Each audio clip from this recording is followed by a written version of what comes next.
जय श्री कृष्ण चैतन्य प्रभु नित्यानंद श्री अद्वैत गदाधर शिवासादि गौर भक्तवृंद। हरे कृष्णा कृष्णा कृष्णा हरे हरे, हरे राम राम राम हरे हरे। तो पूतना गोकुल में पहुंच गई है। अब वह नंद भवन में प्रवेश करके श्री कृष्ण को देख रही है। इसका वर्णन सुखदेव जी करते हैं 7वें श्लोक से। राज बालग्रहस्तत्र विचिन्वते शिशून् यदृच्छयानंद गृहे सदन्तकम् बालं प्रतिच्छन्न निजोरुतेजसाम् ददर्श तल्पेऽग्निमिवाहितं भसि विबुध्यतां बालकमारिकाग्रहम् चराचरात्मा सन्निमीलिते क्षणः अनन्तमारोपयदङ्कमन्तकम् जथोरगं सुप्तमबुद्धिरज्जुधिः।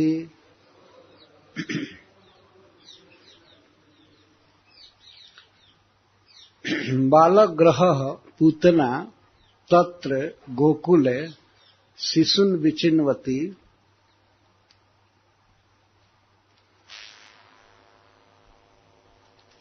पूतना को बालक ग्रह कहा गया है। बालकों के लिए ग्रह बहुत खराब माने जाते हैं। बालक ग्रह का अर्थ है बालकों को पकड़कर मारने वाली। बच्चों को मारने वाली पूतना तत्र गोकुले शिशुन विचिन्वती। बच्चों को खोज रही थी। एक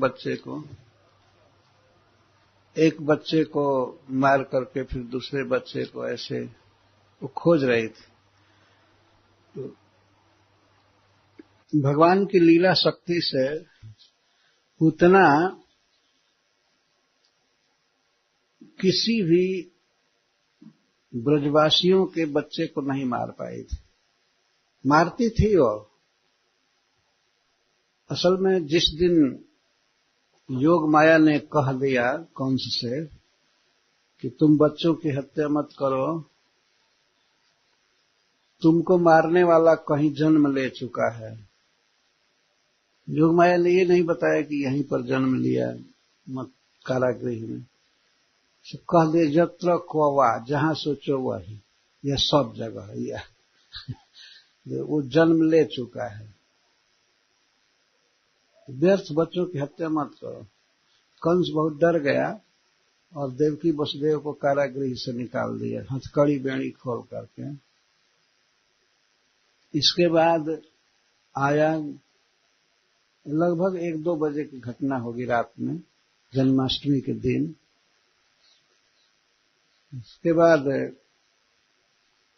बिल्कुल सवेरे ही या भोर में ही इमरजेंसी मीटिंग बुलाया।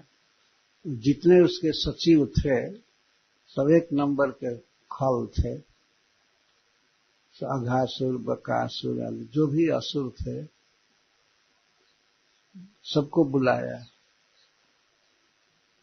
कंस वैसे स्वभाव से ही दुष्ट था, जन्म से ही, और उसकी संगति जो थी, उसकी कंपनी जो थी, उसके चलते और बिगड़ गया था। तो उन लोगों से मीटिंग किया और सुनाया ऐसी बात है, देवकी के गर्भ से विष्णु जन्म नहीं लिया, मेरी इष्ट देवी माता दुर्गा ने जन्म लिया।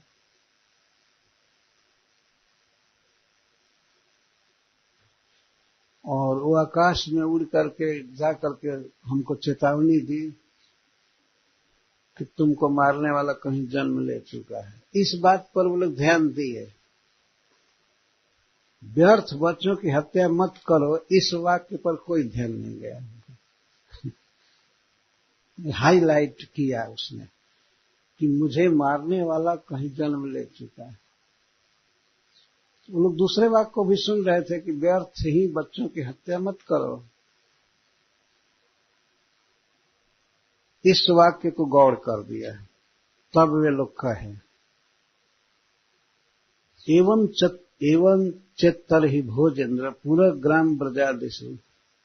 यदि ऐसी बात है कि आपको मारने वाला जन्म ले चुका, तो ये बताइए कि माता दुर्गा जी के वाक्य का वास्तविक प्रपोर्ट क्या है, क्या इसका अर्थ, कब जन्म लिया। तो सब खल मंडली आपस में विचार करने लगे कि कब जन्म लिया। देश और काल का पता नहीं दिया माता दुर्गा जी ने। जत्र क्व वा, जहां कहीं भी जन्म ले चुका। तो लोग अपनी बुद्धि लगाए, मंत्री लोग, आज रात में जन्म लिया या एक दिन पहले, 2 दिन पहले, मान लीजिए 10 दिन पहले, इतना ही अर्थ हो सकता है ना। हाँ, इतना ही अर्थ लिया जा सकता है। जन्म ले चुका तो ठीक है, 10 दिन के अंदर के जितने बच्चे हैं और 10 दिन से बाहर के भी, 10 दिन के बाद के पहले के जो जन्म लिए हैं या 10 दिन के अंदर के, सबको मार दिया जाए। उसी में से एक शत्रु होगा आपका विष्णु, कहीं जन्म लिया हो। इस कार्य में सभी लग गए, बच्चों की हत्या में सब लगे, केवल पूतना देवी ही नहीं, ये तो लगी ही, सबको लगाया गया। बोले सभी लोग मार रहे थे जा जा करके, लेकिन भगवान की योग माया से ब्रजवासियों के बच्चों का दर्शन उन्हें हो ही नहीं पाता था। असुरों के बच्चों को ये लोग मार रहे थे, तो असुरों से असुरों का विनाश होना ही चाहिए। ऐसी भगवान की इच्छा शक्ति, योग माया की शक्ति, ये लोग सब जगह मार रहे थे, लेकिन असुरों के ही बच्चों को मार रहे थे। एक दिन वे भी बड़े विकट असुर होंगे, इसलिए भगवान की लीला शक्ति सब कर रही थी। और कोई भी पहुंचा नहीं नंद ब्रज में या किसी ब्रजवासी के पास, कोई पहुंचा नहीं, केवल असुरों को मार रहे थे। जहां पूतना ब्रज में पहुंच गई और ब्रज में भी नंद महाराज के गृह में, उसी को सुखदेव गोस्वामी कहते हैं। बालक ग्रहस्तत्र विचिन्वती शिशुन, बालक ग्रह बच्चों के लिए काल, पूतना, शिशुन विचिन्वती शिशुओं को का अन्वेषण करती हुई, नंद गृहे यदृच्छया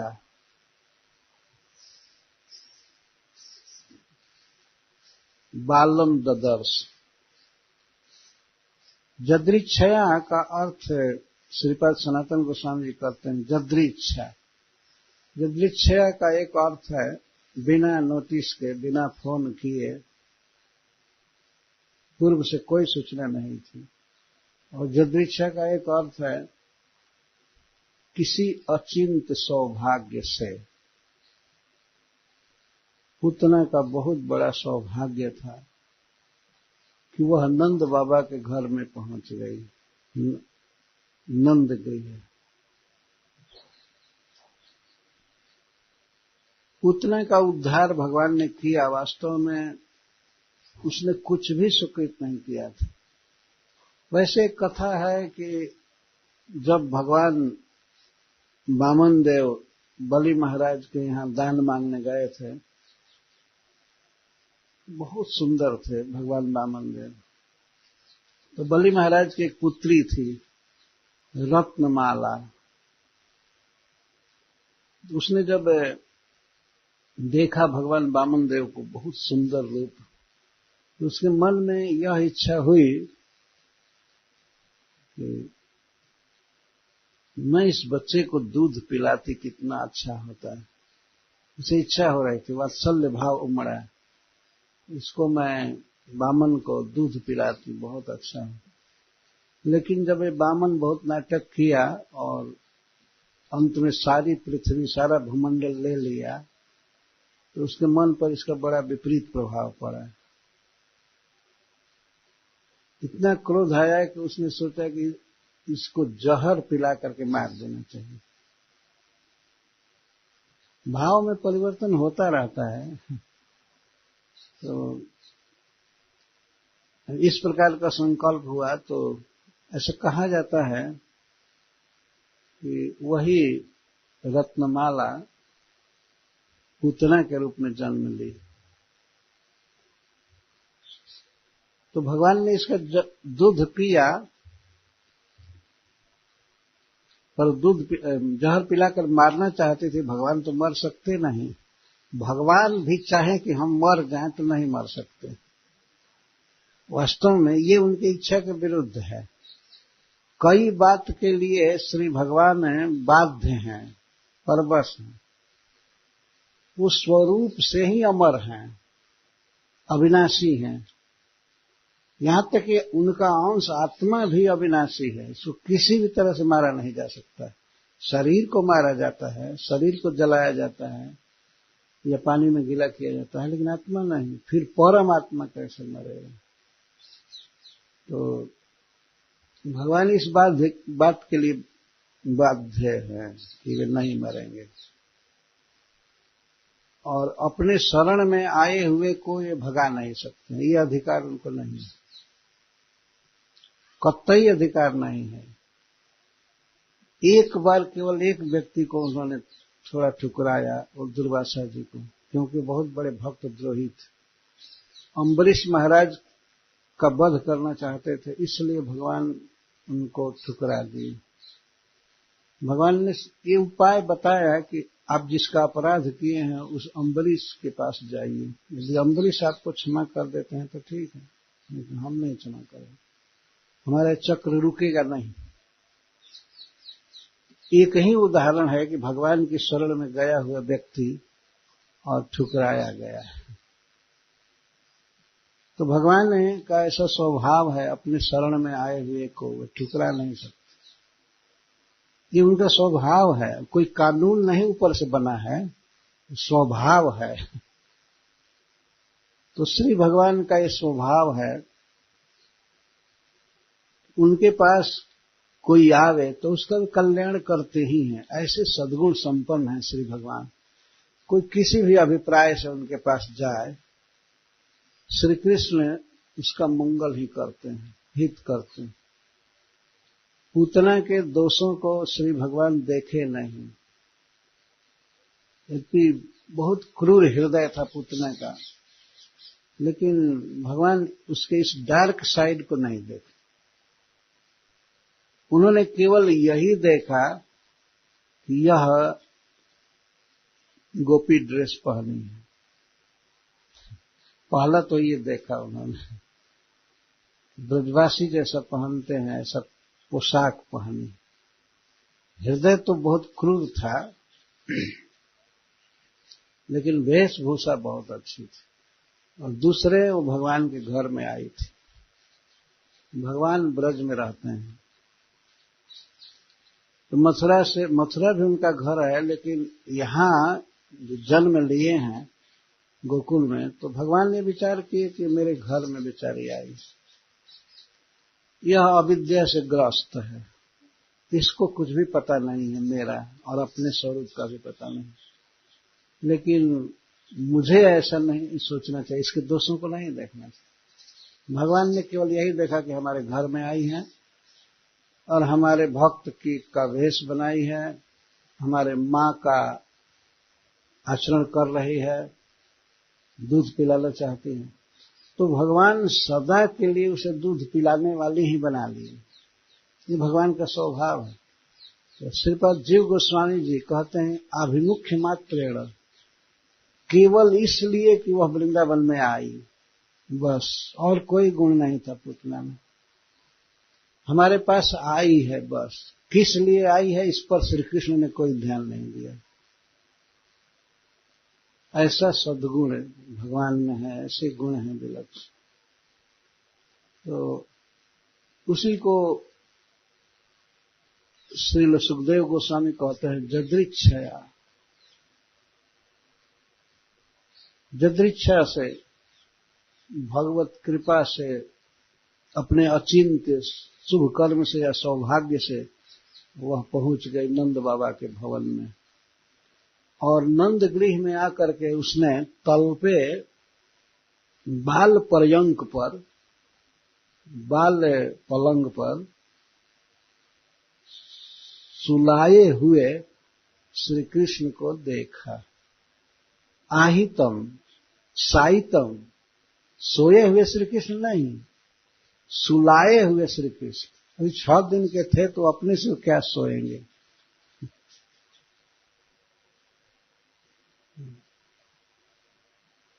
एक फोटो बनाया गया है कि पूतना श्री कृष्ण को ले रही है, तो श्री कृष्ण उत्तान नहीं सोए हैं। उत्तान बच्चे सोते हैं शुरू में, तो 3 महीने के हुए तब करवट बदले थे। लेकिन फोटो में दिखाया गया है कि भगवान करवट बदले हैं, असल में श्री कृष्ण का मुख दिखलाने के लिए वो किया गया है। तो पूतना बहुत सुंदर स्त्री है और श्री कृष्ण को ऐसे उठा रही, तो हमको हंसी आ रही थी कि अभी करवट बदले नहीं श्री कृष्ण, लेकिन फिर भी भगवान का तो अद्भुत अलौकिक स्वरूप है। ये करवट क्या बदलना, कहीं भी जा सकते हैं, दौड़ सकते हैं।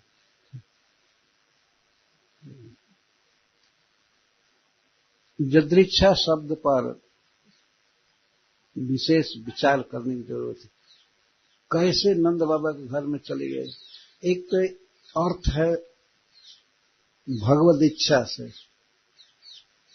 नंद बाबा के घर में दुष्ट अभिप्राय वाले व्यक्ति का प्रवेश कर जाना संभव नहीं था। वह भगवान का घर है, भगवान जहां जन्म लिए हैं, लीला करते हैं, उसमें कैसे कोई दुष्ट व्यक्ति प्रवेश कर सकता है। लेकिन जब भगवान चाहें तो कौन नहीं प्रवेश करेगा। हम लोगों को की कोई योग्यता नहीं है कि हम वृंदावन में आवें, ब्रज में रहें, लेकिन जब भगवान परमिशन दे दिए हैं तो कौन रोक सकता है। उनकी अपनी कृपा है, राधा रानी की कृपा है। कृपा से वे किसी को भी ब्रज में बुला लेती हैं, अपना स्नेह दान प्रेम दान करती है। पूतना मायाबद्ध जीव बेचारी अज्ञ किसी अचिंत सौभाग्य से नंद बाबा के घर में पहुंच गई। कोई रोकता नहीं था, क्योंकि जब श्री कृष्ण का जन्म हुआ तो दूसरे दिन ही पौर्णमासी देवी, जो योग माया का अवतार है ब्रज में, वे बच्चे के भूत भविष्य वर्तमान को बताने लगी। बहुत बड़ी पंडितानी है ब्रज में, बहुत प्रसिद्ध योग माया। तो वे बता दी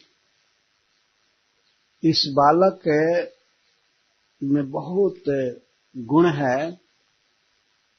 उसने ये नहीं कहा कि साक्षात भगवान है, लेकिन ये होनहार बालक है और इसको देखने के लिए देवी देवता सब आएंगे, ऐसा योग माया ने कहा, पौर्णमासी जी ने। इस कारण से देवी देवता तो आते ही थे, देवियों की भीड़ लगी रहती थी।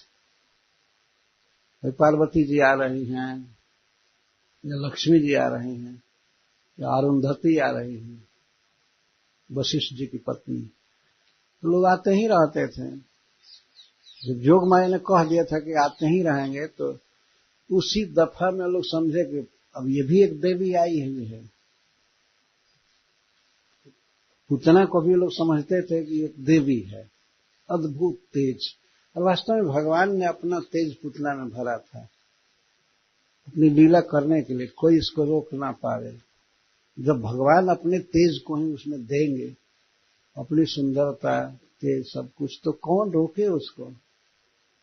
बल्कि परम सौभाग्य मानते थे सभी ब्रजवासी कि यह देवी आई है। चाहे कोई भी देवी आती थी तो लोग सोचते थे बच्चे को आशीर्वाद देगी, थोड़ा हाथ फेरेगी तो इसका मंगल होगा, ये बहुत दिन जिएगा, निरोग रहेगा, विद्वान बनेगा।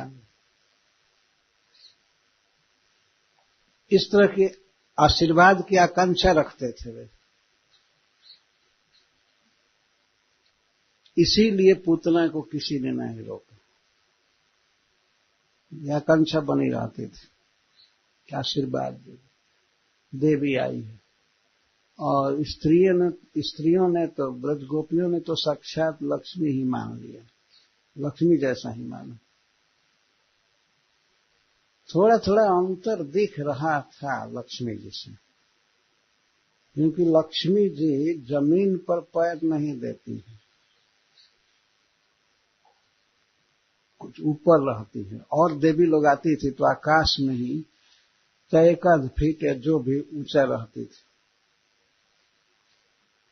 तो बालक ग्रहस्तत्र विचिन्वती से सुन जदृच्छया नंद गृहे सदंतकम। सौभाग्य से नंद भवन में प्रवेश की और उसने देखा, ददर्श, किसको देखा? असत अंतकम, असताम कालम, जो असत पुरुषों के जीवों के काल हैं, असत अंतकम।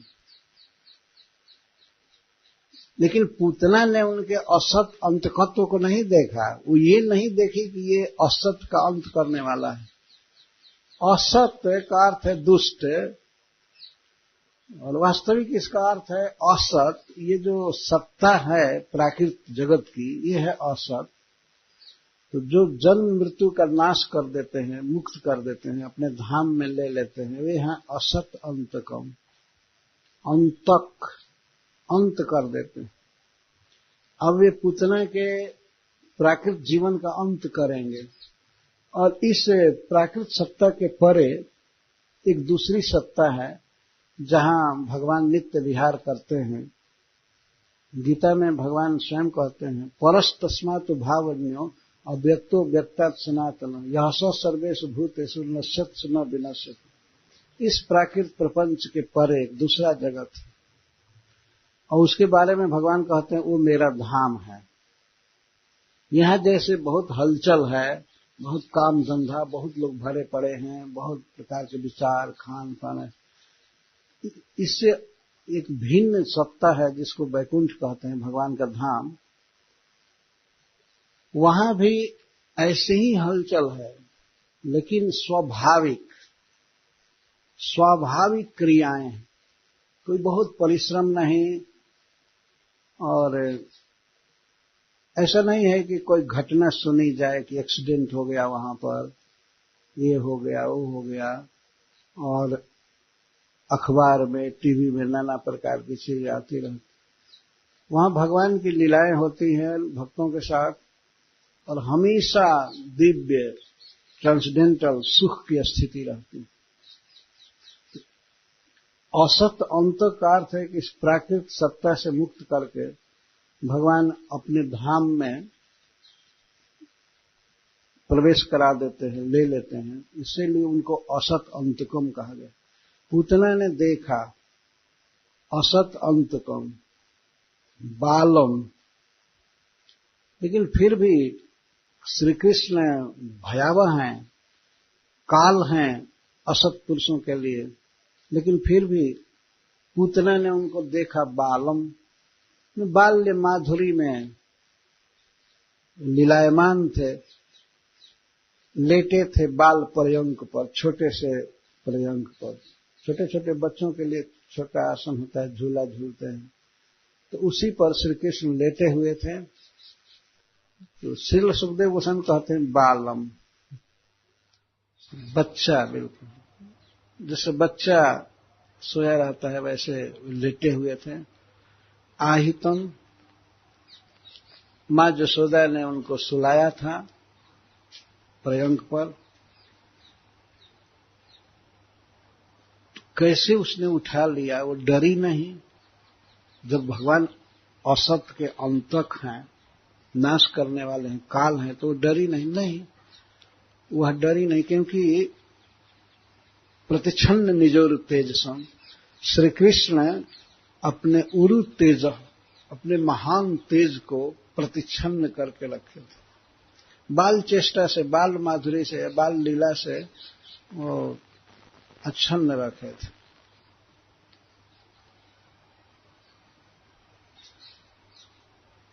तो श्री कृष्ण की आंखें बंद थीं, प्रतिच्छन्न निजोर तेजसम, अपने अपार तेज को भगवान छन्न रखे थे।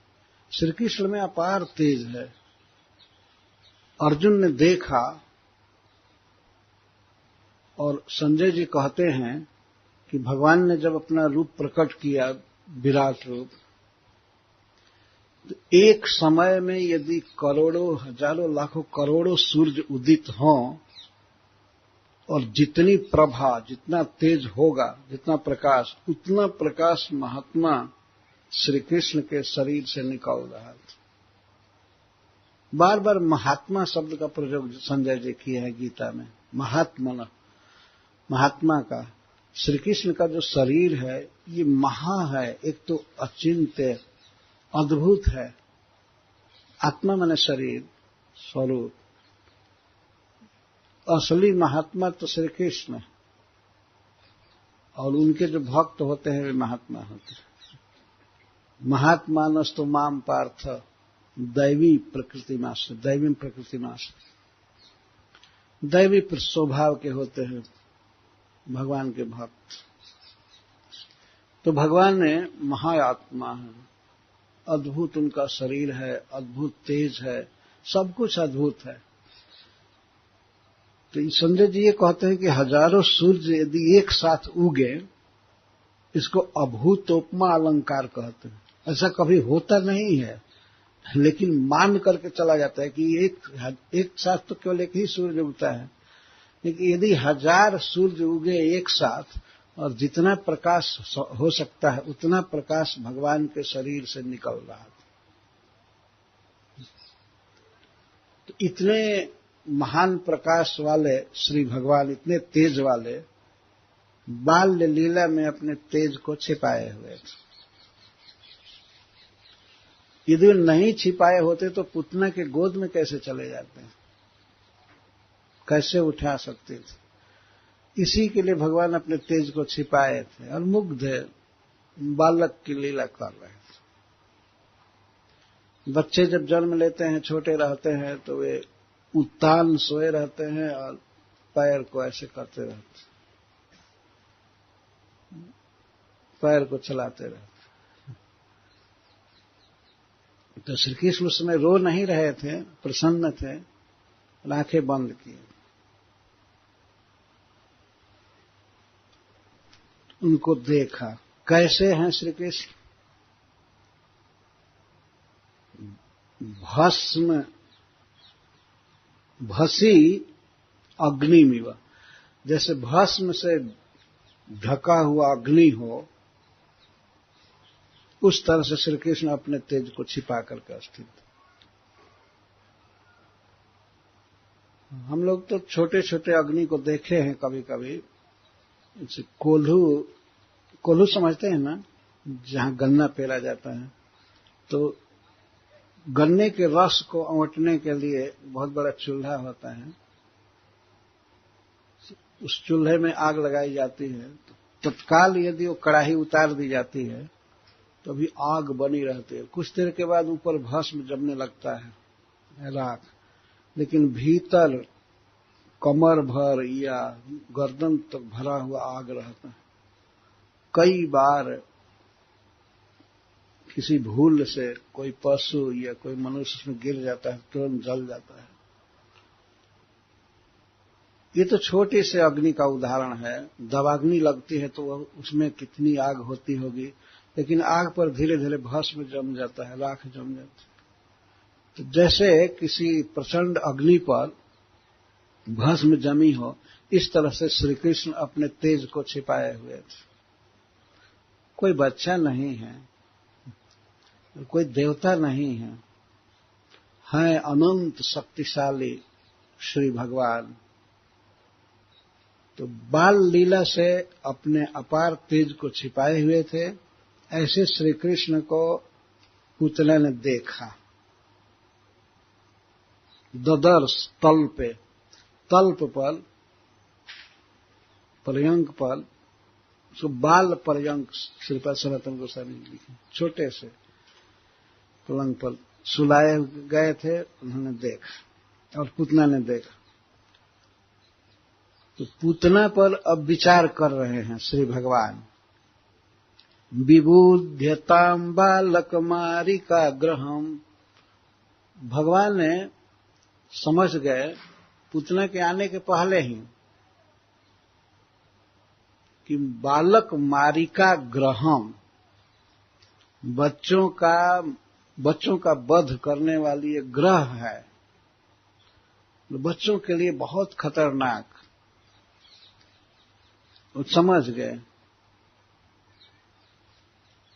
तो ऐसा सोच करके कि यह बच्चों की हत्या करने वाली है, इसका मुख नहीं देखना चाहिए।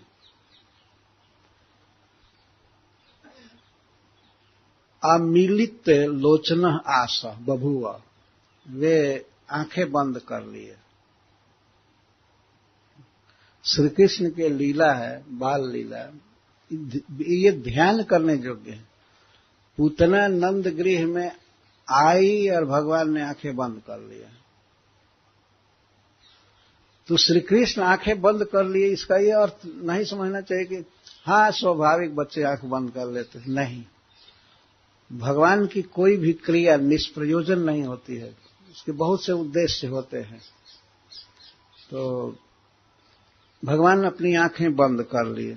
निमीलित क्षण आशा बभुआ, मुद्रित नेत्राब्ज हो गए। भगवान के कमल से भी अधिक सुंदर आंखें छोटी छोटी, और उस समय वे बंद किए थे। जिस समय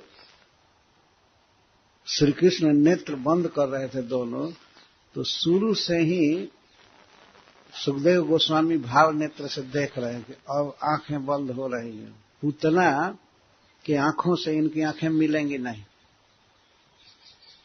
आंखें बंद कर रहे हैं। तो इस पर भक्त कवियों ने, टीकाकारों ने बहुत सी उत्प्रेक्षाएं की है कि भगवान आंख क्यों बंद कर लिए। भगवान चैतन्य महाप्रभु ने कहा है भागवतार्थ स्वाद, 5 महासाधनों में एक महासाधन है भागवत के अर्थ का आस्वादन करना।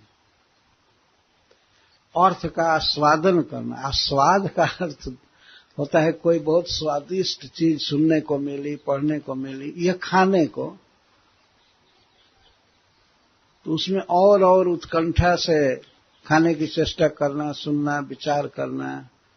अच्छा, इसमें ये कौन बनाया, इसमें कितना मावा पड़ा, कितना घी पड़ा, क्या क्या, जो ये है इसका आस्वाद है। खाना असली आस्वाद है, लेकिन इस तरह से बार बार विचार करना भी आस्वाद है। मनुष्य कुछ खा लेता है तो उसका स्वाद कई घंटे तक रहता है, या कभी कभी तो कई दिनों तक, वर्षों तक याद करता है कि भाई वहां माल मिला था, है ना। याद करता है। तो श्री कृष्ण की लीलाओं की याद करना, यह है उसका आस्वादन। एक तो भगवान बाल लीला कर रहे हैं, लेटे हैं, अनंत फुर्ती है, अनंत बल है, लेकिन लेटे, ये भी एक माधुरी है। और पूतना के आने के पूर्व ही अपने नेत्रों को बंद करना, और जब तक उसको मारे नहीं तब तक बंद ही किए रहे। पूतना का जब वध हो गया, उसके मृत शरीर पर श्री कृष्ण जब लेट रहे थे, खेल रहे थे, हाथ से थपथपा रहे थे, तो उस समय उनके नेत्र खुले थे। और गोपियों ने जाकर के उनको उठा कर लाया। वो भयभीत थे। माता जसोदा तो बेहोश होकर के हाय हाय कर रही थी।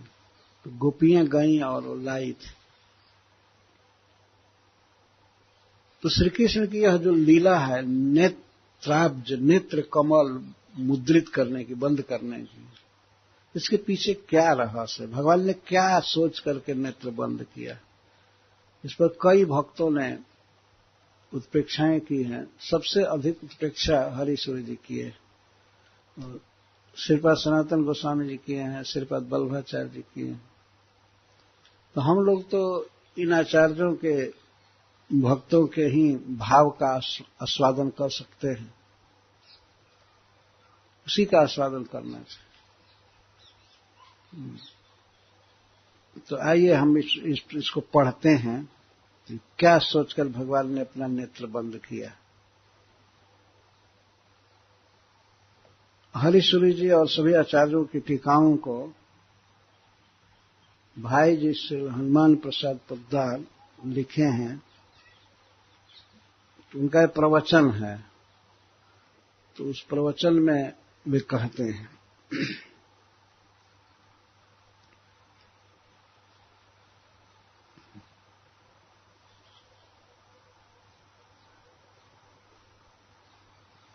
आंखें बंद करने में अनंत भाव हैं। कोई गिनती नहीं है कि भगवान ने क्या क्या भाव से बंद किया आंख को। तो आंखें बंद करने में अनंत भाव हैं। क्या क्या भाव हुए, हो सकते हैं, उनमें से कुछ का निर्देश किया जा रहा है। पहला भाव दे रहे श्री सुबोधिनी जी में श्रीपाद वल्लभाचार्य जी लिखते हैं कि पूतना अविद्या है। तो भगवान ने यह सोचा कि यदि मैं अपनी दृष्टि से देख दूंगा इस पर तो अविद्या नष्ट हो जाएगी, फिर मेरी लीला की सिद्धि नहीं होगी। अतः लीला हो, यह हमको गोद में ले, दूध पिलाने की चेष्टा करे, जहर देने की इच्छा करे, जो भी करना हो कर सके, इसके लिए उन्होंने नेत्र बंद किया। तो भगवान की दृष्टि के सामने अविद्या नहीं ठहर सकती। ये पहला भाव है। और दूसरा है पूतना। पूत का अर्थ है पूतन और ना का अर्थ है नयति, जो पवित्र बच्चों को भी ले जाए उठा करके और उनकी हत्या करे, उसको पूतना कहा गया। एक टीकाकार कहते हैं। तो भगवान ने सोचा कि ये पवित्र बच्चों को भी हत्या करती है, अतः ऐसे स्त्री का मुख नहीं देखना चाहिए। तो दूसरा भाग, भगवान मुख नहीं देखना चाहते थे, क्योंकि उन्होंने नाम पर विचार किया कि ये कौन है, तो पूतना है। ये पूतन पवित्र बच्चों को भी ले जाती है, मारती है, तो इसका मुख नहीं देखना चाहिए। ये सोचकर भगवान ने आंखें बंद कर लिया। तीसरी बात है, भगवान के मन में आई कि इस जन्म में तो पुतना ने कुछ भी नहीं किया, केवल बच्चों को मारना, काटना, उनका खून पीना, तो ये जीवन तो इसका बिल्कुल बेकार है। शायद पूर्व जन्मों में कुछ सुकृत किया हो, इसको देखने के लिए वे आंखें बंद कर लिए, अंतर्दृष्टि कर लिए। इस जन्म में तो कुछ की रही है, पहले जन्मों में कुछ किया होगा, तो क्या क्या सुकृत किया, कौन कौन साधन किया, नाम जप किया या कथा सुना या दान दिया, ये सब सुकृत है। साधन में तो सबसे बड़ा साधन है भगवान का नाम जपना। तो इसने किया है कि नहीं, इसको देखने के लिए शायद भगवान अंतर्दृष्टि किए, कुछ हिसाब देखने के लिए पूर्व जन्मों में इसने कुछ किया कि नहीं।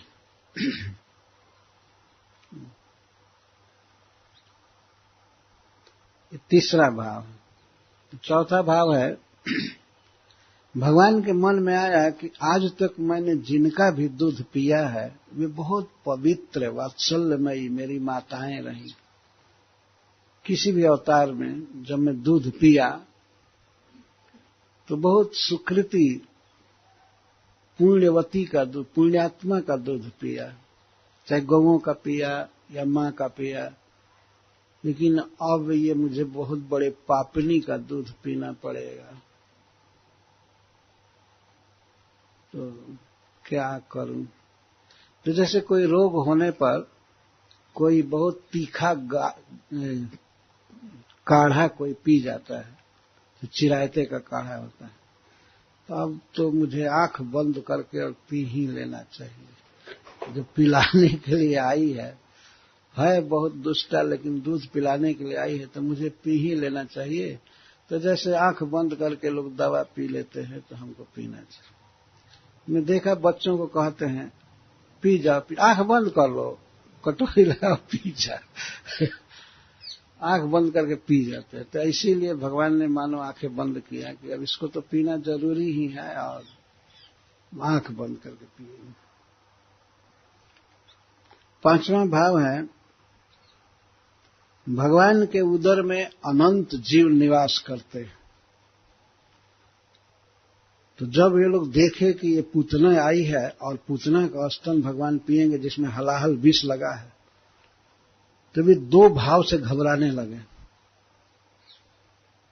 वे स्नेह बस सोचने लगे भगवान का अनिष्ट होगा, भगवान भगवान है लेकिन आखिर बच्चा है ना, ये भाव आ रहा था। तो भगवान के उदर में अनंत कोटि जीव सोच रहे हैं कि भगवान का नुकसान होगा, इनको नहीं पीना चाहिए, नहीं पीना चाहिए। और दूसरी बात ये भी संकट की थी कि वो जब जहर भीतर आएगा तो हम सब साफ हो जाएंगे, हम लोग मर जाएंगे, तो भगवान भी मर जाएंगे, हम लोग भी मर जाएंगे, ये भाव आ रहा था। जो लोग घबराने लगे, सब हाहाकार करने लगे। भीतर भगवान के पेट में ही सब जीव हैं, तो उनको पता सब चल रहा था किस तरह से हाहाकार कर रहे हैं। तो उनको आश्वासन देने के लिए भगवान अपनी आंखें बंद करके अंतर्दृष्टि कर रहे थे। कोई घबराने की चीज नहीं है, ये हमको स्तन पिलाएगी, विष पिलाएगी, तो मैं नहीं मरूंगा, ना आप लोग मरेंगे, यही मरेगी। मानो ये आश्वासन देने के लिए आंखें बंद कर दी। 5वां भाव। 6ठा भाव है, भगवान शिशु श्री कृष्ण के मन में आया कि भाई मैं तो गोकुल में आया, इस बार बहुत इच्छा थी कि खूब दूध पीऊंगा, माखन खाऊंगा, लेकिन छठी के दिन ही मुझे जहर पीना पड़ रहा।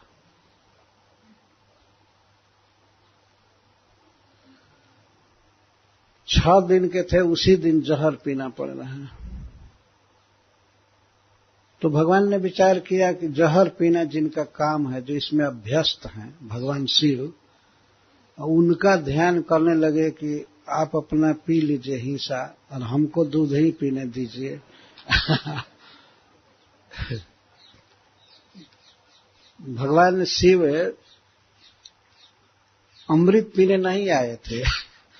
जब देवता लोग या दानव सब बैठ करके अमृत पी रहे थे, दैत्य तो केवल बैठे रहे, भोजन गायब था उनके लिए। निमंत्रण था, मोहिनी ने बहुत चालाकी से निमंत्रण दिया, लोग बैठिए, ऐसे बैठिए, ऐसे बैठिए। लेकिन जब अमृत देना था तो अपने भक्तों को, देवताओं को दे दिया और उन लोगों को अंगूठा दिखा दिया। किसी के मन में भी नहीं आया, हरिसूरी जी कहते हैं एक श्लोक में, किसी के मन में नहीं आया कि शिव जी शुरू में जहर पिए थे, उनको भी बैठा करके थोड़ा अमृत पिला देना चाहिए। सब अपने पीने के फेर में इतने लगे थे, अभी मर रहे थे शुरू में ही समुद्र मंथन के, तो भगवान शिव विष पी गए, सब बहुत खुश हो गए, जान बच गई। और जब अमृत पीना हुआ तो एक व्यक्ति ने इनवाइट नहीं किया उनको। ये नमक हरामी है ना। अकृतज्ञ।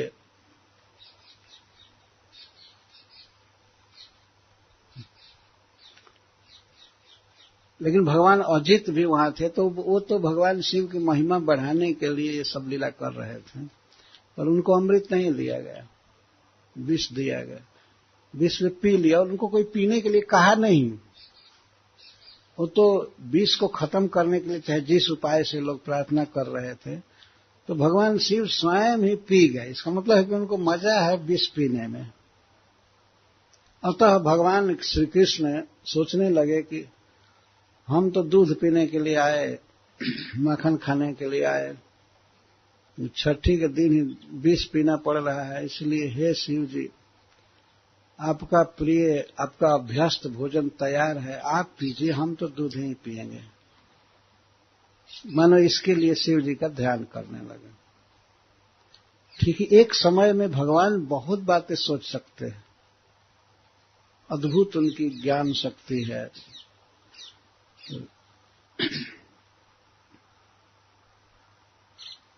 सातवां भाव है भगवान की आंखों ने विचार किया।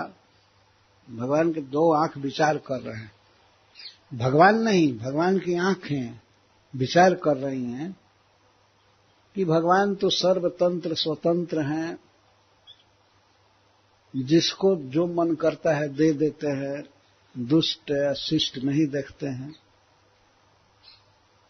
तो इनकी जो इच्छा हो, पुतना को ये जो देना चाहें दे सकते हैं, लेकिन हम तो अपना द्वार बंद कर रहे हैं। चंद्र मार्ग और सूर्य मार्ग, जो अर्ची मार्ग है स्वर्ग में जाने का या भगवान के धाम में जाने का, तो सूर्य मार्ग से या चंद्र मार्ग से जाते हैं। और नरक में जब जाते हैं तो केवल अंधकार ही रहता है, कोई लाइट फाइट रहती नहीं है, तो केवल तमिश्र अंधकार रहता है। सारा दुख जितना संभव है सब रहता है रास्ते में ही।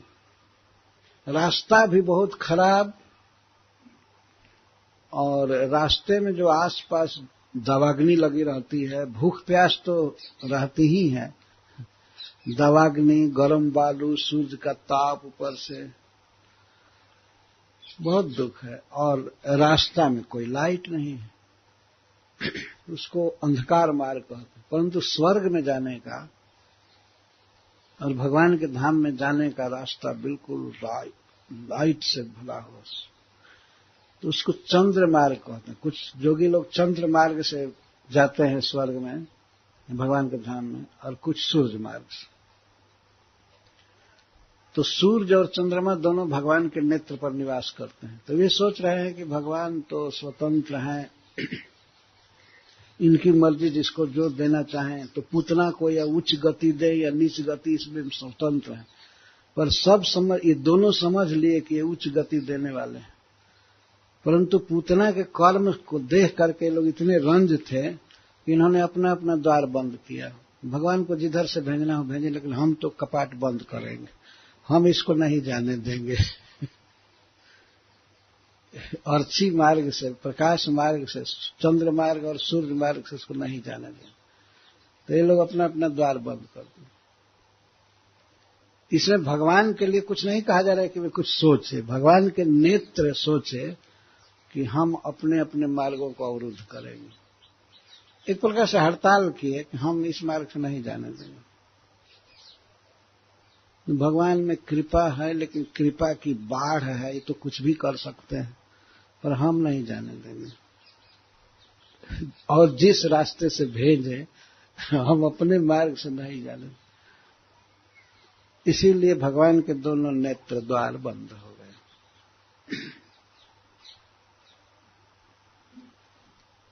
आठवां भाव है कि भगवान के नेत्रों ने सोचा कि पूतना के नेत्र हमारी जाति के हैं, मतलब आंख आंख जाति की है, लेकिन फिर भी जो दुष्ट व्यक्ति हो, अपना हो तो क्या, अपनी जाति का हो तो क्या, उसका मुख नहीं देखना चाहिए। इसीलिए भगवान के नेत्रों ने सोचा कि हमारी जाति का है, लेकिन अब इसके नेत्रों से हम अपना नेत्र नहीं मिलाएंगे। ये सोच करके दोनों बंद हो गए। और नौवां भाव ये है कि श्री कृष्ण के आंख पर या सभी प्राणियों के आंख पर धर्मात्मा निमि महाराज रहते हैं, जो 12 भागवतों में एक भागवत पुरुष जनक महाराज निमि। तो निमि महाराज ने सोचा कि ऐसी दुष्टा का मुख नहीं देखना चाहिए, इसीलिए श्री कृष्ण के आंख को ढक दिए। आखिर निमि महाराज सबके आंख पर हैं ही, तो पलक गिरना और उठना ये निमि महाराज का डिपार्टमेंट है, वही इसको गिराते हैं सभी प्राणियों को, यही उनको काम मिला हुआ है। जब वशिष्ठ जी ने उनको शाप दिया कि तुम मर जाओ, तो इसके बाद ऋषियों ने उनको जिलाने का प्रयास किया, कहा कि आप आइए, लौट जाइए शरीर में। तो कहे नहीं नहीं, मैं अब बिना देह के रहूंगा। देह मिलने पर बड़ा दुख रहता है कि इसमें बहुत रोग होगा, अंत में छूट जाएगा, इसलिए मैं देह में नहीं रहना चाहता। तब ऋषियों ने इनको कहा कि तब प्राणियों के नेत्र पर निवास कीजिए, और पलक गिराना उठाना, इसीलिए वो निमिष कहते हैं उसको। निमि महाराज का काम है पलक उठाना गिराना। तो निमि महाराज बड़े धर्मात्मा हैं, उन्होंने ही भगवान के आंखों पर पलक गिरा दिया। नहीं, ये देखने लायक नहीं है उस समय। श्री रामचरितमानस में बहुत सुंदर एक प्रसंग है कि जब भगवान जनकपुर में फुलवारी में गए थे लक्ष्मण जी के साथ फूल लेने के लिए, गुरु जी ने फूल लेने के लिए भेजा था, तो वहीं पर सीता जी का दर्शन हुआ भगवान को। तो केवल कंकड़, नूपुर और किंकड़ी की ध्वनि सुन करके भगवान का मन मोहित हो गया, इतनी सुंदर आवाज निकल रही थी। कंकड़ किंकिनी नूपुर धुनि सुनी, कहत लखन सन राम हृदय गुनी। उस ध्वनि को सुन करके भगवान कहते हैं, मानहु मदन दुदुम्भी दीन ही, मनसा विश्व विजय कह की। लक्ष्मण से कहते हैं कि ये आवाज कंकड़ की और नूपुर की और किंकड़ी की ऐसी है, लगता है कामदेव दुंदुभी बजा रहा है और विश्व विजय करना चाहता है। यह कह करके असकहि फिर चितये तहियोरा, सियमुख शशि भय नयन चकोरा। ऐसा कह करके जिधर से आवाज आ रहे थे उधर देखे तो सीता के अद्भुत सौंदर्य को देख करके भगवान एक टक वैसे देखने लगे जैसे चंद्रमा पर चकोर देखता है। सियमुख शशि भय नयन चकोरा। तो सीता जी तो चंद्रमुखी हैं ही, तो सीता जी का मुख मानो चंद्रमा है और भगवान के नेत्र चकोर हो गए, पलक गिरना बंद हो गया। तो इस पर उत्प्रेक्षा करते हैं गोस्वामी तुलसीदास जी। वे कहते हैं कि भय विलोचन चारु अचंचल, मनहु सकुच निमि तजे दृगंचल। भय विलोचन चारु, चारु विलोचन, भगवान की सुंदर आंखें अचंचल हो गए, पलक गिरना बंद हो गया सीता जी को देखने पर। तो ऐसा लग रहा था कि निमि महाराज भगवान के आंखों पर से हट गए संकोच से। भगवान किसको देख रहे थे? अपने वंश में जन्मी हुई कन्या को, सीता को देख रहे थे। निमि महाराज ने देखा तो निमि महाराज मानो संकोच से ही भगवान के पलक को छोड़कर भाग गए।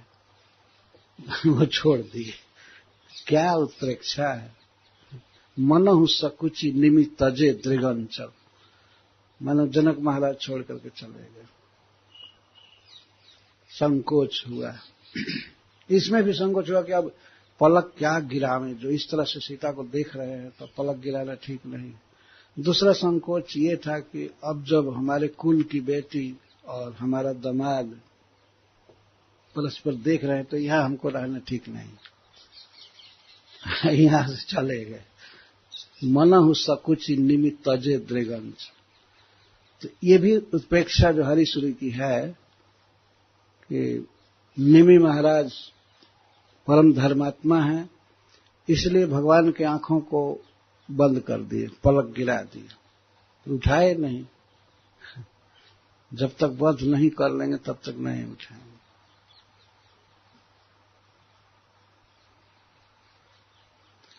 और श्री कृष्ण के नेत्र राजहंस हैं, और पूतना का मुख क्या है? बकी का मुख। बकी कहते ही हैं, अहो बकी यम स्तन कालकूट।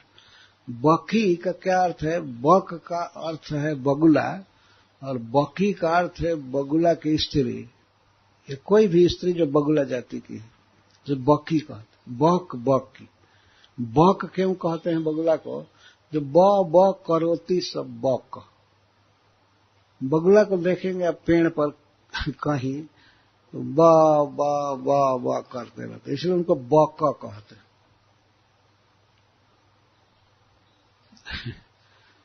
तो इसको तो बकी कहा ही जाता था। सब बकी बकानुज। अघासुर को सुखदेव गोस्वामी कहते हैं कि बकी और बक का छोटा भाई था।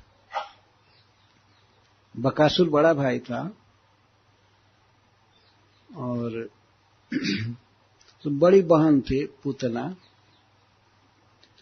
और इसके बाद बकासुर भाई था, और इसके बाद अघासुर, यंगर ब्रदर अघासुर था।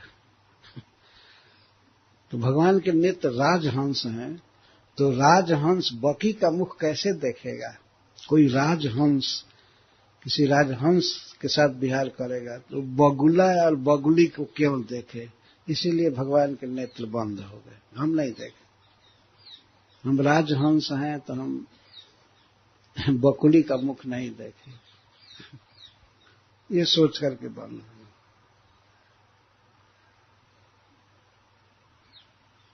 श्री कृष्ण के मन में विचार आया कि देखो यह कैसा सुंदर रूप बना करके आई है, मां बन करके आई है, और कह रही है कि मेरी गोद में आ जाएगा यह, और मेरा स्तन भी पी लेगा तो अमर हो जाएगा। यशोदा और रोहिणी के मन में और भी जल्दी आ रही थी कि जल्दी काम हो जाए। तो पूतना जब श्री कृष्ण को उठाएगी तो इस भाव से कि यह मेरी गोद में आ जाए, मेरा दूध पी ले तो अमर हो जाएगा। इस बात के लिए बहुत त्वरा थी मां यशोदा में और श्री रोहिणी जी में भी। ओह, ये देवी जिसमें इतना प्रकाश है, जो घर में आई है, इतना तेज है, इतना सौंदर्य है, तो जितना जल्दी हो ये काम हो जाए। वो लोग स्वयं ही सोच रहे थे कि जितना जल्दी गोद में ले ले और बच्चे को दूध पिलावे, आशीर्वाद दे, जिससे कि बच्चे का सारा संकट दूर हो जाए, या चिरंजीवी बने इत्यादि।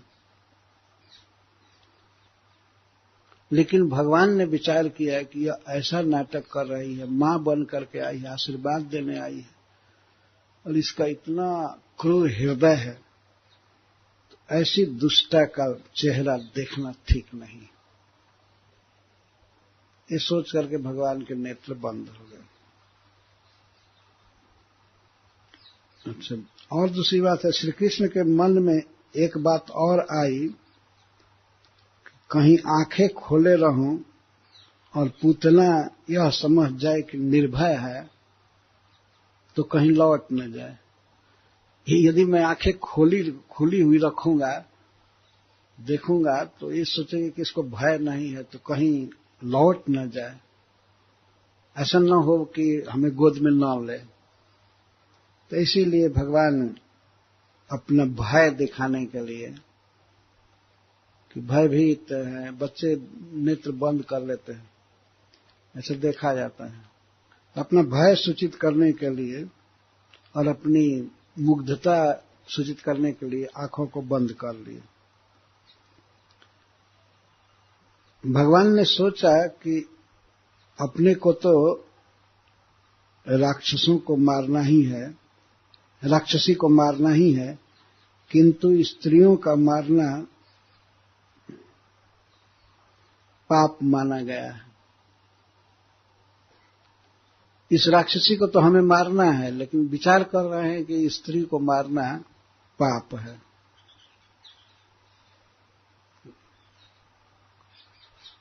तो पहल स्त्री से ही मुठभेड़ हो गई। अभी 6 दिन का हूं, तब तक स्त्री से ही। इस अवतार में तो मुझे बहुत राक्षसों को मारना है, लेकिन पहले स्त्री से भेंट हो गई। इस विचार से विरक्ति पूर्वक नेत्र बंद कर लिए। हरिसूरी जी कहते हैं क्या मतलब एक नफरत से आंखें बंद कर ली। अकस्मात विचार आया।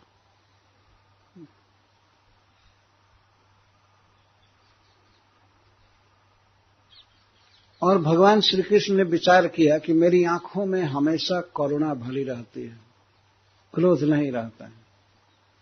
वास्तव में भगवान का स्वभाव है, उनकी आंखों में हमेशा करुणा रहती है। तो कभी क्रूरता आती ही नहीं है। और यह है स्त्री जाति। यदि मैं देखूंगा तो बेचारी इसकी दीन दशा देख करके, मायाबद्ध दशा देख करके, अज्ञान की दशा देख कर, खास करके जो मुझे मारने आई है, इस बात को मैं जो विचार करूंगा, इसकी चेहरा देखूंगा तो मुझे दया आ जाएगी, तो मैं इसका वध नहीं कर पाऊंगा। क्योंकि हमेशा करुणा भरी ही रहती है। करुणा भरी निगाहें, करुणा बरस रही है, करुणा भरी निगाह। तो करुणा का अर्थ होता है किसी के दुख को दूर करने का भाव, इसको करुणा कहते हैं। दया में और करुणा में थोड़ा सा भेद है।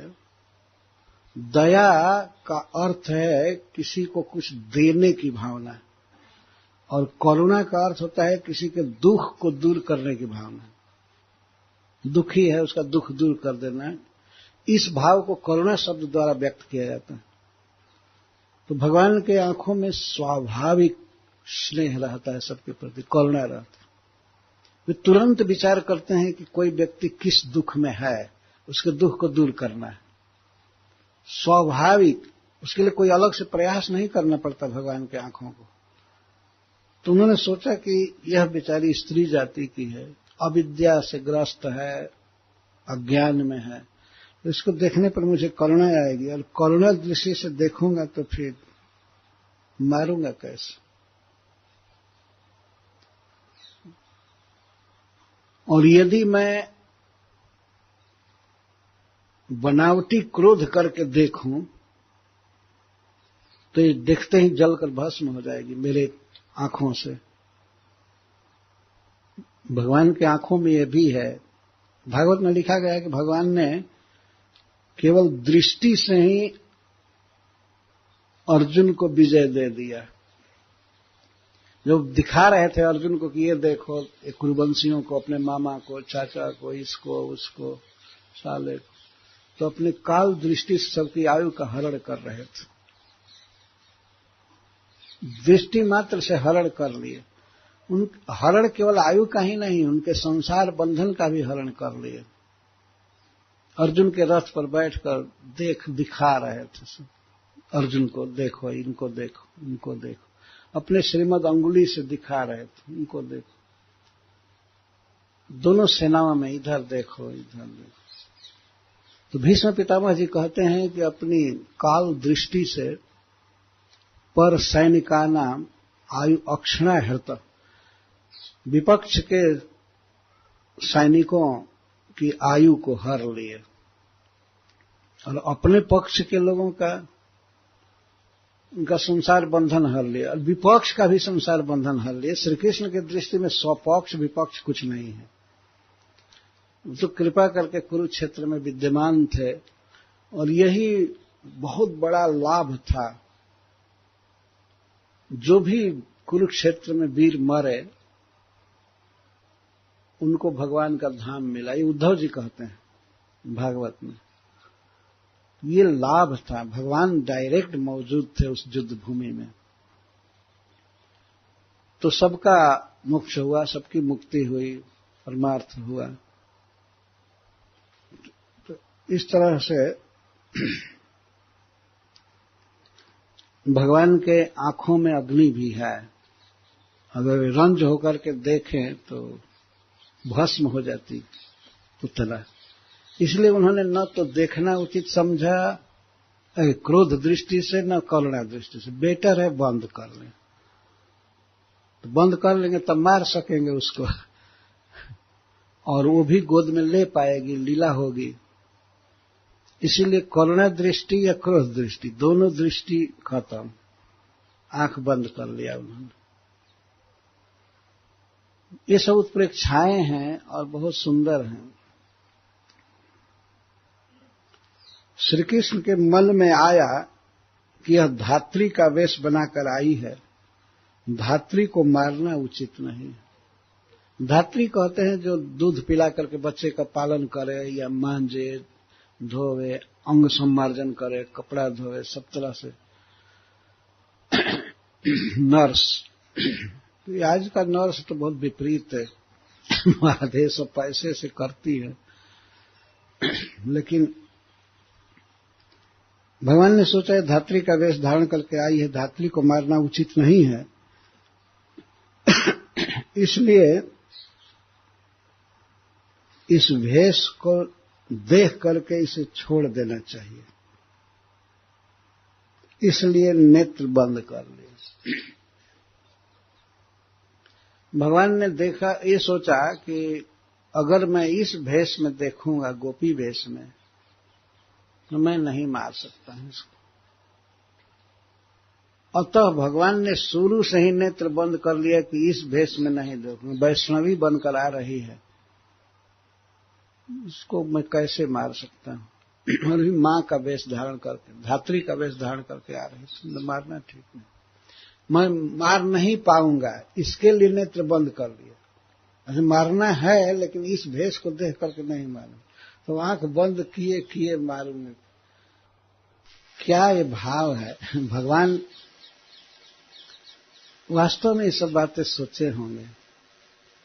कोई व्यक्ति मेरा भक्त बना है, तिलक किया है, कंठी पहना है, धोती पहना है और गले में माला झोली भी लटकाया है, उसको भगवान मारे, ये तो बहुत अन्याय की बात है ना। अगर मारना ही है तो आंख बंद करके मारेंगे, अब देखे नहीं कौन कैसा है। धात्री वेश धारण करके आई थी, इसलिए नेत्र बंद किया। मारना तो है ही, ये बहुत खतरनाक औरत है। सवेरे मैं के अटपटांग वाक्य बोल दिया था और उसमें माता जसोदा को और रोहिणी जी को भी शामिल कर दिया। बाद में मुझे बहुत अफसोस हुआ। भगवान की नित्य लीला में भगवान के पार्षद परिकर और उनको कह देना कि स्त्रियां बेवकूफ होती हैं, ये बहुत बड़ा अपराध किया। लेकिन कभी कभी ये भाषा है, ये कोई तथ्य नहीं बोला जाता है, परिहास किया जाता है। जैसे एक प्रसंग में सुखदेव गोस्वामी बोले हैं, रासलीला के प्रसंग में, जब श्री राधा रानी के साथ भगवान विहार कर रहे थे, तो राधा रानी जाते जाते कहने लगी कि हमसे चला नहीं जाता है, थक गई हूं, जहां आपकी इच्छा हो हमें टांग कर ले चलो। तो भगवान ने कहा कि ठीक है, तब टांग कर क्या स्कंधे आरोह्यता, मेरे कंधे पर चढ़ जाइए। यह सुनते ही राधा रानी को प्रेम वैचित्य हो गया और इस बात को भूल गए कि इस प्रियतम यही है, और लगी विलाप करने, देख नहीं रही थी कृष्ण को, विलाप करने लगे, हे प्रियतम आप प्रकट होइए, मैंने बहुत बुरा किया है। तो भगवान उनके चोटी भी गूथे, उनको टांग कर चले भी, बाद में कई प्रकार की सेवा की। तो सुखदेव गोस्वामी कहते हैं, रेमे तया चात्मरत आत्मा रामोप्य खंडित कामिनम दर्शन दैन्यम स्त्रीणाम चैव दुरात्मता। भगवान ने उस स्त्री के साथ विहार कर रहे थे, रेमेत्ताया, मतलब राधा रानी के साथ, लेकिन वहां स्त्री ही सुखदेव गोस्वामी कह रहे हैं, विहार कर रहे थे। और बताइए, विहार करते करते वो कहने लगे कि हमको टांग कर ले चले जहां आपकी इच्छा, जत्र ते मना। तो भगवान इस तरह से दिखा रहे हैं, आत्मा राम है, अखंडित हैं, लेकिन कामियों की दीनता दिखा रहे हैं। जो व्यक्ति कामी होता है कितना दीन हो जाता है। स्त्री का जूता उठाने के बाद तो दूर रहे, उसको टांग करके ले चलता है। कामी इतना दीन हो जाता है। और स्त्रीणाम चैव दुरात्मताम, और स्त्रियों की दुरात्मता दिखा रहे हैं। तो दुरात्मता शब्द का यह अर्थ नहीं है कि अब राधा रानी की दुरात्मता दिखाई जा रही है। कोई ऐसा न समझे कि मैंने राधा रानी इतना कठोर सोचेंगी, जो तत्सुख सुखित्व में रहती हैं, प्रियतम श्याम सुंदर को ही सुख देना चाहती हैं, वे कैसे कहेंगे कि आपका जहां मन हो हमें टांग करके ले चलिए। लेकिन भगवान के द्वारा की गई विविध प्रेम सेवाओं को देख करके वे इतना मुग्ध थी, इतना आनंद में थी, वे देखना चाहते थे कि क्या करते हैं। तो भगवान ने कहा कंधे पर चढ़िए। ये सुनते ही उनको प्रेम वैचित्र हो गया कि प्रियतम श्याम सुंदर हमें इतना चाहते हैं। तो प्रेम के बस में है, प्रिया जी की सब तरह से सेवा करते हैं। तो स्त्रीणाम चैव दुरात्मताम से ये तात्पर्य नहीं है कि राधा रानी या ब्रज की गोपियों में दुरात्मता है, उनका मन उच्छृंखल है, ये है वो। वैसे ही कभी कभी कह दिया जाता है। बात ये थी कि जब स्त्रियों ने पूतना को लक्ष्मी जी समझा, तो मैं ये बोल रहा था, ये देखिए रियलाइजेशन,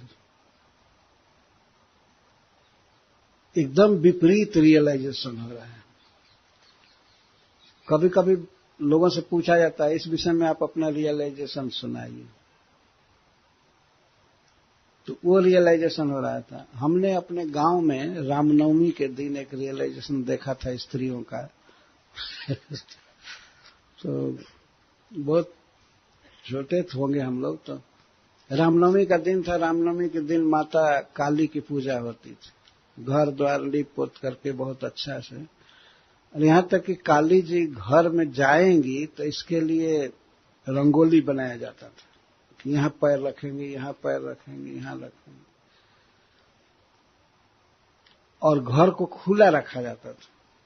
कि नियम था घर को खुला, जिससे कि काली जी आवे, माता जी आवे।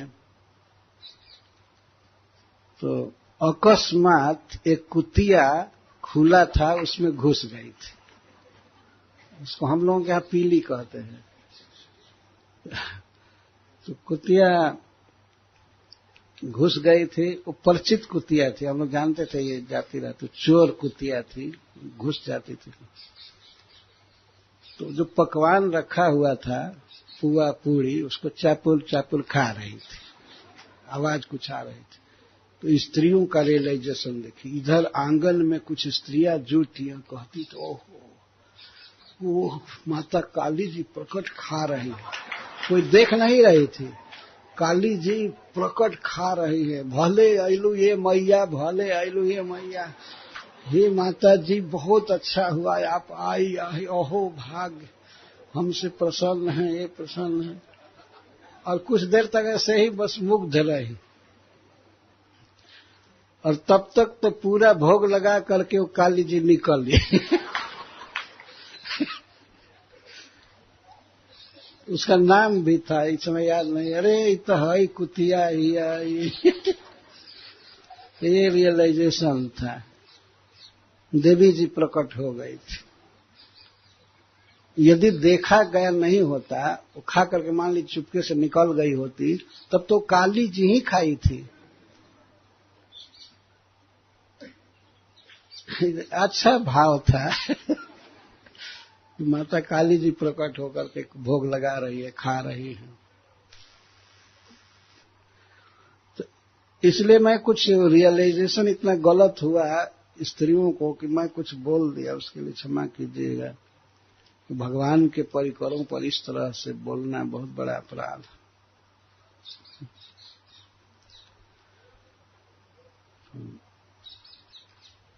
अभी उत्प्रेक्षा की बात चल रही, भगवान ने नेत्र क्यों बंद किया?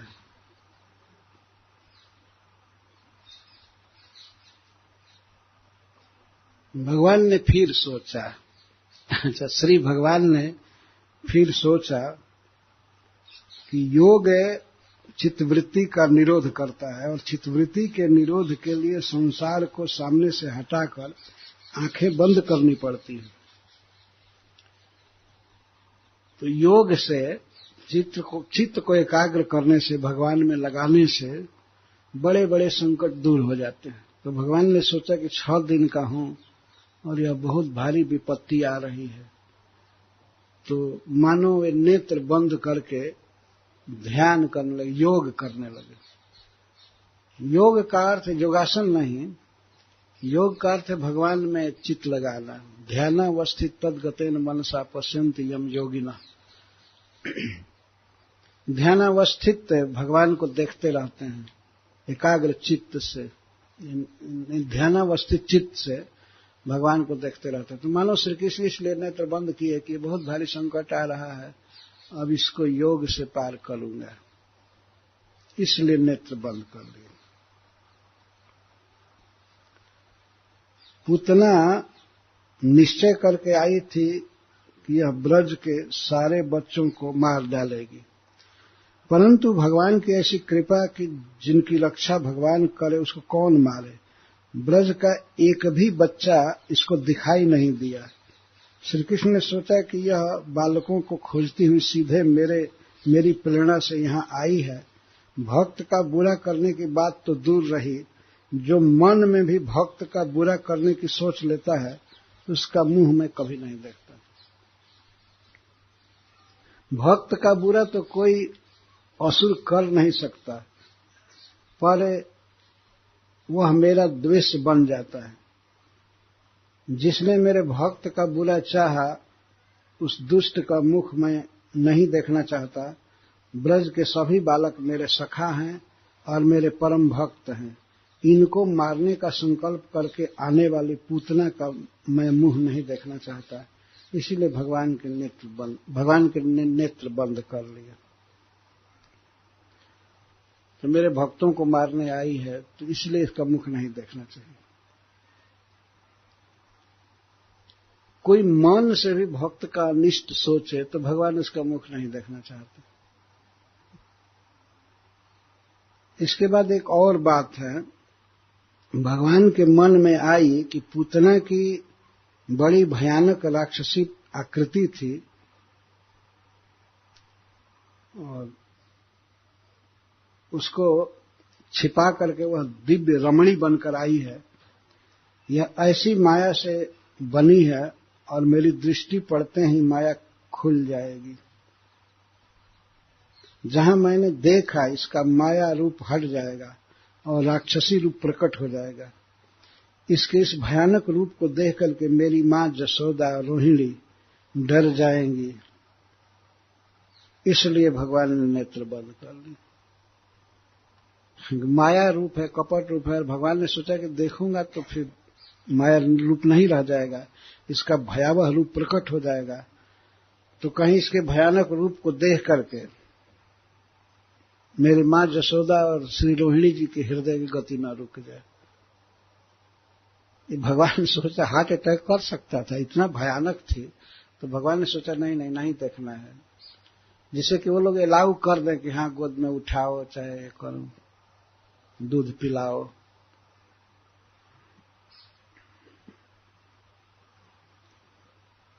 पूतना हृदय में हिंसा भर करके आई थी। ये श्रील सनातन गोस्वामी का भाव है, लिखते हैं। हृदय में हिंसा का भाव लेकर आई थी और भगवान उसका प्राण बध कर उसका कल्याण करना चाहते थे। भगवान की इच्छा थी इसका प्राण बध कर दूं, शरीर बदल दूं, दिव्य गोलोक में रहने वाला शरीर दे दूं, मेरी धाय रहे, मेरी सेवा करे, ये चाहते थे। भगवान तो सद्गुणों के भंडार हैं, सद्गुण गण निधि, श्रीपाद सनातन गोस्वामी जी कहते हैं, अनेक सद्गुण हैं। तो उसको मारना एक दोष था। भगवान में दोषों का लेश भी नहीं है, कोई दोष नहीं है, केवल गुण ही है भगवान में। लेकिन पूतना के कल्याणार्थ, पूतना के हित के लिए उसका यह आसुर शरीर विनाश करना जरूरी था, मारना जरूरी था, उसका प्राण वध करना जरूरी था। लेकिन भगवान को इसमें बड़ी लज्जा आ रही थी, चूंकि सद्गुणों के भंडार हैं, तो स्त्री की हत्या और किसी भी तरह से जब वो छटपटाएगी, रोएगी, हाथ पैर पटकेगी, तो इसको देखने में भगवान को लज्जा आ रही थी, नहीं देख। चूंकि सद्गुण के भंडार हैं तो कुछ भी हो कल्याण करने के लिए ही कर रहे हैं, परम हित करने के लिए। लेकिन आखिर मरेगी, छटपटाएगी, ये भगवान को देखने में लज्जा आ रही थी। यह दुनिया के लोग कहेंगे कि देखो यही गुणगण निधि है, यही गुण है, दयालु है, तो उसको मारे। तो इसीलिए भगवान ने कहा कि इसका हित तो करना ही है, प्राण वध करना ही है, तो आंख बंद करके करूंगा, देखने पर कर नहीं पाऊंगा, देखने में लज्जा आ रही है। ये श्रीपाद सनातन गोस्वामी जी ये भाव लिखते हैं। भगवान के मन में यह बात आई कि हम तो जगत पिता हैं और असुर राक्षस आदि भी मेरे ही संतान हैं। जब वे उदंड हो जाएं तो उन्हें दंड भी देना ही चाहिए, पर स्नेह में भी अपने बच्चे को दंड देने पर माता पिता को दुख होता है। दंड देते हैं उसके भले के लिए ही, पर दुख होता है। भय को दिखलाने के लिए उस दुख को बाहर प्रकट नहीं करते। बच्चे को भय हो, ठीक हो जाए, तो अपना दुख प्रकट नहीं करते हैं, दंड देते हैं। अगर वह दुख बाहर से हुआ हो जाए तो बच्चे के मन में भय आए ही नहीं। अगर बच्चे को दंड दिया जाए, माता पिता भी लगे कहने बड़ा अफसोस है तुमको मैं दंड दिया, तो उसको फिर भय नहीं होगा। इसीलिए भय तो दिखाने के लिए दंड देना चाहिए। तो भगवान ने सोचा कि हम असुरों को मारते हैं तो पिता के नाते दुख तो होता ही है, तो मैं पिता हूं तो दुख तो होता ही है, और उन असुरों को भय दिखाने के लिए हम दुख प्रकट भी नहीं करते, और दुख प्रकट भी नहीं करते। भगवान मारते हैं तो कठोर बन करके मारते हैं, उनका हित करने के लिए। तो पूतना को तो मारना है, और जो इसके मृत्युकालीन पीड़ा होगी उसको देखकर मुझको बहुत दुख होगा, इसलिए भगवान ने आंखें बंद कर दी। तो मारते समय जब दुख होगा उसको तो देख करके बहुत ज्यादा दुख मुझको होगा, इसलिए अब आंख बंद करके ही मारना उचित समझ। भगवान के मन में यह बात आई कि छोटे बालकों का स्वभाव होता है वे मां के सामने खूब खेला करते हैं, परंतु किसी नए आदमी को देख करके, जैसे कोई नई स्त्री आ जाए, देखकर डर जाते हैं, आंखें मूंद लेते हैं। यहां भगवान की यही भगवान को करना है, अपनी बाल लीला। यह नाटक है ना, बाल लीला में कहीं रस भंग न हो जाए, इसलिए भगवान ने आंखें बंद कर ली। तो अंतिम तात्पर्य है स्वाभाविक ही आंखें बंद कर ली, ये बाल लीला है। नए स्त्री को देख करके बच्चे आंख बंद कर लेते है ना। कई बार देखा गया है, कोई दूसरी स्त्री गोद में लेना चाहे जिसको बच्चा पहचाना नहीं है तो नहीं आना चाहता है, आंखें बंद कर लेता है। तो शायद एकदम नई मथुरा की आई हुई स्त्री से वो आंख बंद कर ली।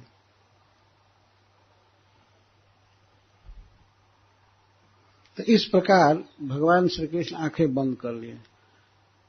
भाई जी हनुमान प्रसाद पोद्दार जी कहते हैं कि अनंत भाव हुए इसमें, कुछ भावों को व्यक्त किया है आचार्यों ने। तो भगवान ने पूतना को देख करके, पूतना आ रही है इसको विचार करके अपनी आंखें बंद कर ली। लीला बहुत छोटी है, भगवान ने अपनी आंखें बंद किया। क्यों किया, कैसे किया, इस पर उत्प्रेक्षाएं की जाती हैं।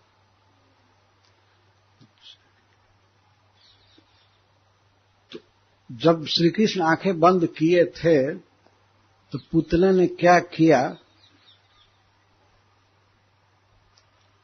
यहां उदाहरण देते हैं। अनंत मारो पयदंक मंतकम, अनंतम, जिनका कभी अंत नहीं होता है, ये जिनके प्रभाव ऐश्वर्य आदि का कोई अंत नहीं है, ऐसे परम तेजस्वी अनंत, जिनका स्वयं अंत नहीं होता है पर सबका अंत वे करते हैं, अंतकम, सबका विनाश श्री कृष्ण करते हैं पर उनका कोई विनाश नहीं कर सकता, उनका कभी कोई विनाश है ही नहीं। ऐसे अविनाशी श्री कृष्ण को, श्री भगवान को अंकम आरोपयत, पूतना अपने अंक में ले ली।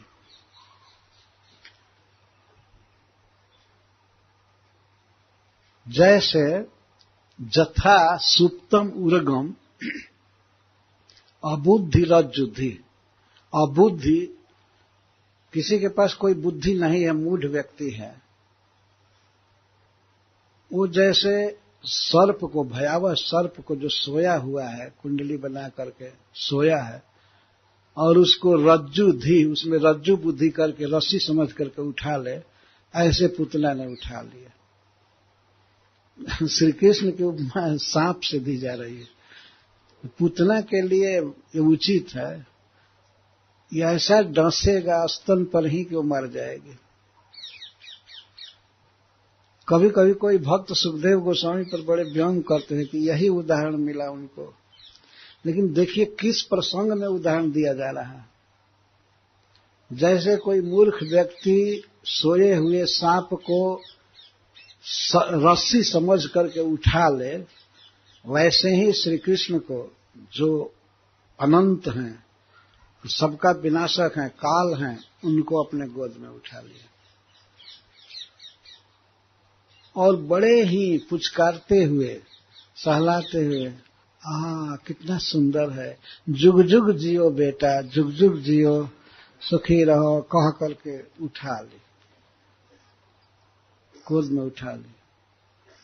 फिर प्रश्न होता है कि यशोदा क्या कर रही थी, कहां गई थी, और श्री रोहिणी क्या कर रही थी, क्यों नहीं रोका, क्यों नहीं रोका इस बच्चे को, पुतना को। पहले ही कहा जा चुका है कि देवियां आती रहती थी यशोदा जी के घर में, तो यह भी देवी ही समझी गई, तो रोकना तो दूर रहा। यशोदा और रोहिणी थोड़े से हट गए वहां से, वो लोग बच्चे को निर्निमेष देख रही थी, तो बच्चे के पास से हट गई कि देवी कृतार्थ करे, बच्चे को धन्यवाद दे, दया करे, इसको जरा गोद में उठावे, दूध पिलाने। अगर देवी का दूध पिएगा तो कितना अच्छा होगा। अभी तो मानवी का दूध पी रही है, मनुष्य की स्त्री का दूध पी रहा है, और जब देवी का दूध पिएगा तो शरीर कई गुना बलवान हो जाएगा। ये भाव आया तो लोग अवसर दे रहे हैं कि कृपा कीजिए, इसको गोद में लीजिए, इसको गोद में लीजिए, दूध पिलाइए, सहलाइए, आशीर्वाद दीजिए। तो इसको तो कोई बाधा नहीं आई उठाने में, झट से गई और आहा करते हुए बच्चे को सहलाते उठा ली। पर सुखदेव गोस्वामी उपमा दे रहे महाराज परीक्षित को सांत्वना दे रहे, परीक्षित को और परीक्षित महाराज के साथ बैठे हुए ऋषि मुनि, राजर्षि, ब्रह्मर्षि, सबको, उनको सुख हो। अरे वो किसको कैसे उठाए, किसको, जैसे सोए हुए भयानक सर्प को कोई मूर्ख व्यक्ति रस्सी समझ करके उठा ले, तो कोई दुख नहीं हुआ। कथा सुनने वाले को हर्ष होगा कि वो जो सोया हुआ सर्प तो उठाने वाले व्यक्ति को डसेगा ही, उसका विनाश होगा। ऐसा मत समझिए कि श्री कृष्ण को सर्प बनाया जा रहा है। श्री कृष्ण तो परम सुशील, परम अमृतमय हैं, दिव्य हैं, सुख सौभाग्य से भरे हुए, उनको सर्प कैसे बनाया जाए? लेकिन पूतना के लिए वो सर्प है। सुप्तम उर्गम, उरग सांप को कहते हैं। उर्सा गच्छति स उरग, जो उर से हृदय से चले। सांप पैर से नहीं चलते हैं, देह ही घसेटते हुए चलते देखे ना, इसलिए उसको उरग कहते हैं। सुप्तम उर्गम, सोए हुए सांप। सोया हुआ सांप लंबा नहीं सोता है, पूरा शरीर पसार करके नहीं सोता है, कुंडली बना करके अब सो जाता है। तो कभी कभी किसी व्यक्ति को भ्रम हो जाता है कि रस्सी रखी है, तो इसीलिए ऐसे व्यक्ति को सुखदेव गोस्वामी अबुद्धि रज्जुधि, अबुद्धि बुद्धिहीन व्यक्ति सोए हुए सांप को जैसे रस्सी समझकर उठा ले, ऐसे पूतना ने श्री कृष्ण को उठा लिया। और माता जसोदा और रोहिणी देखती रहती थी। ताम तीक्ष्ण चित्ताम अतिबाम चेष्टिताम, क्यों नहीं जसोदा ने रोका उसको, निवारण क्यों नहीं किया, क्यों उठाने दिया उस बच्चे को, उस पुतना को, अपने बच्चे को उठाने क्यों दिया, उसके गोद में क्यों जाने दिया, उसको रोका क्यों नहीं पुतना को? तो उसका कारण बता रहे हैं सुखदेव गोस्वामी। ताम तीक्ष्ण चित्ताम अतिबाम चेष्टिताम, यद्यपि पूतना का हृदय अति तीक्ष्ण था, बहुत कठोर था, लेकिन अतिबाम चेष्टिताम, लेकिन उसकी चेष्टाएं अत्यंत बल्ग मनोहर थी। उसका बोलना, उसका चलना, बच्चे पर देखना, ऐसे देख रही थी मानो करुणा बरसा रही हो, दया बरसा रही हो। तो जसोदा जी और रोहिणी जी को तो बहुत भ्रम हो गया। वो सोची कि अरे इतना स्नेह, इतना वात्सल्य हम लोगों ने कभी सोचा ही नहीं। विश्वनाथ चक्रवर्ती ठाकुर लिखते हैं कि जसोदा जी को तो भ्रम हो रहा है कि उसके सुंदर चेष्टा को, वात्सल्यमयी चेष्टा को देखकर भ्रम हो रहा है, मैं जननी हूं कि ये जननी है, मैं मां हूं कि ये पूतना मां है। पूतना नहीं, मतलब यह स्त्री देवी मां है। अपने पर थोड़ी हीन भावना होने लगी कि इतना प्यार, इतना वात्सल्य तो मैं भी नहीं करती हूं जितना ये कर रहे। ऐसे लग रहा है जैसे यही प्रसव की हो, इसी ने जन्म दिया है। ला क्या अच्छा होता मैंने तुमको जन्म दिया होता। चाहे मान लीजिए ऐसे बोल रही हो कुछ, तो जसोदा जी को ग्लानि हो रही थी कि अरे वास्तव में मां को ऐसे होना चाहिए। ये भाव देखी तो इसको अति वाम चेष्टिता, वाम माने मनोहर, अतिशय मनोहर चेष्टा हो रही थी। और हृदय कैसी थी, छुरे की धार के समान। सुखदेव गोस्वामी कहते हैं परिच्छदा शिवत, परिच्छद अशिवत, असी अर्थ है तलवार, खड्ग के समान, और शान धराए हुए तलवार, परंतु रखा कहां गया है, मखमली मयान में रखा गया है। तलवार की मयान होती जहां वो रखा जाता है, तो आपने देखा होगा कभी कभी मखमल की गद्दी जैसा, उसके भीतर रखी हुई तलवार। उतना भीतर से कितना कठोर है पर बाहर से कितना मुलायम, इसका दृष्टांत सुखदेव गोस्वामी दे रहे हैं। परिच्छद अशिवत, आवरण से युक्त तलवार, मयान में रखी हुई तलवार के समान। उसकी क्रूरता का और अति वाम चेष्टिता का वर्णन कर रहे हैं। वरस्त्रियम तत्प्रभया च धर्षिते, वरस्त्रियम परम श्रेष्ठ स्त्री बनी हुई थी। एक तो जसोदा जी और रोहिणी जी उसकी सुंदरता को देख करके मुग्ध थी।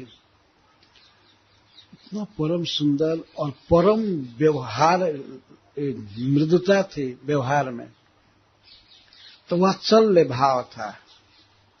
तो क्यों रोकें, देवी है आशीर्वाद देगी, बच्चा सुखी रहेगा, तो वो लोग नहीं रोक पाए। जननी यतिष्ठता, नीली बोली वे देख रही थी कि क्या क्या देवी चेष्टा कर रही है, क्या क्या, और लोग थोड़ा दूर हट गए थी कि जो भी प्यार करना, दुलार करना, आशीर्वाद देना है ये दे। अतिष्ठता, वे खड़ी थी दूर पर। दोनों जननी मां जसोदा और रोहिणी जी खड़ी थी, और इसीलिए निवारण करने का तो कोई प्रश्न ही नहीं था, बल्कि और आग्रह कर रही थी। निवारण कहां से करे, आग्रह कि इसको आशीर्वाद दीजिए, आशीर्वाद दीजिए। वो धन्य मान रहे थे कि हमारे घर में भले आइलू ये मैया, ये देवी हमारे घर में आई है, बच्चे को आशीर्वाद दे रही है, और कितना